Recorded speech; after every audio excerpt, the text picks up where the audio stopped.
retirement of so great a figure in the contemporary scene as Sir Winston Churchill constitutes a moment in history.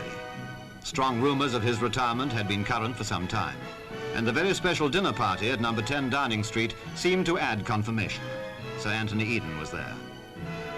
Then, wearing court dress with the garter, Sir Winston came out with Lady Churchill to welcome the guests of honour, Her Majesty the Queen and the Duke of Edinburgh. This indeed was an historic occasion, an historic picture too.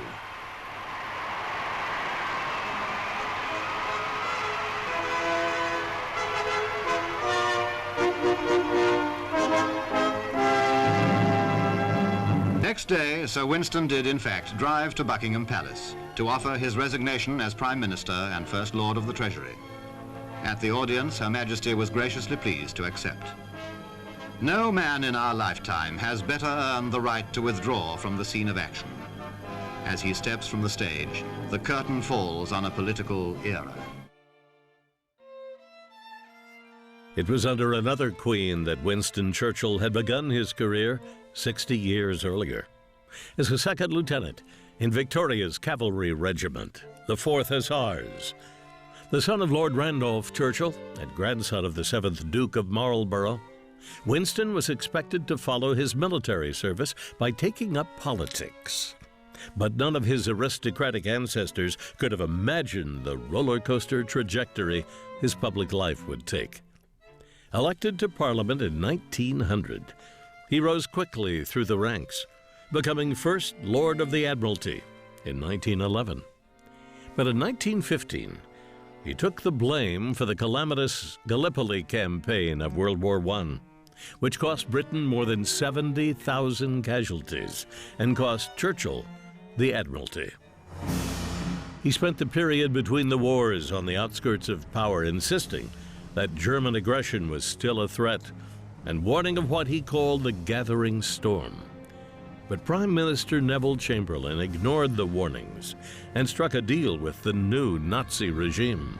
This morning, I had another talk with the German Chancellor, Herr Hitler. And here is the paper which bears his name upon it as well as mine. When Hitler broke the terms and invaded Poland, Britain declared war.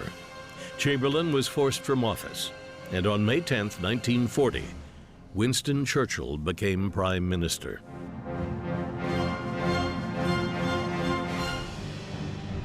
He proved his mettle during the Blitz, when German bombers hit London with wave after wave of ordnance, leveling whole blocks. Churchill refused to surrender and inspired the city with a defiant radio address, now acclaimed as one of the greatest wartime speeches of all time. Hitler knows that he will have to break us in this island or lose the war. If we can stand up to him, all Europe may be free, and the life of the world may move forward into broad, sunlit uplands. Let us, therefore, brace ourselves to our duties, and so bear ourselves that if the British Empire and its Commonwealth last for 1,000 years, men will still say, this was their finest hour. The Allied forces won the Battle of Britain. Throughout the remainder of the war, Churchill would give voice to the Allied mission.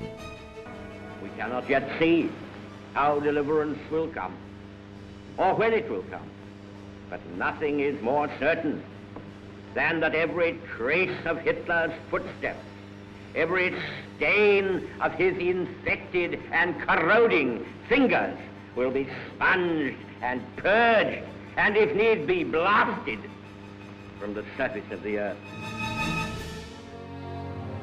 The day did come, and in the wake of German surrender, Churchill was acclaimed as a British hero. He was accordingly devastated when he was voted out of power in the country's first post-war election.